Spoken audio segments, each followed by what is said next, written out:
வெங்காயம் வாங்கி வச்சுருந்தோம்மா. அது என்னாச்சுன்னா அப்படியே, அதாவது நமக்கு இப்போ ஈரக்காற்று தானே இல்லை, ஈரக்காற்றுல அப்படியே தானாகவே முளைச்சிட்டுக்குதுமா. அழகாக மண்ணில் நட்டு வச்சா கூட இந்த அளவுக்கு வேகமாக வராது போகுது. சூப்பராக வந்தது பாருமா வெங்காயத்தால், எவ்வளோ அழகாக.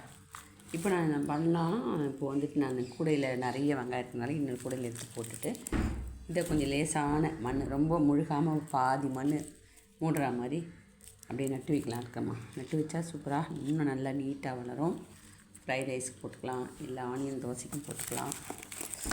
அதுக்காக ரெடி பண்ணியிருக்கம்மா. வெங்காயத்தெலாம் கொஞ்சம் எடுத்து ஒன்றா இருந்தால் அழுகி போயிடும். மேலே இருந்தால் நான் பரப்பி வச்சுருந்தேன் நம்ம, ஒன்று பக்கம் ஒன்று மேலே விழாதபடி பெரிய பேப்பரில். அதனால தான் இந்த அளவுக்கு வந்துருக்கு.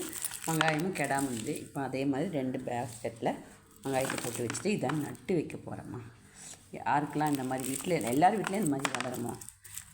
இந்த வீடியோ பிடிச்சிருந்தா அப்படியே சப்ஸ்கிரைப் பண்ணிக்கணும். பாய்.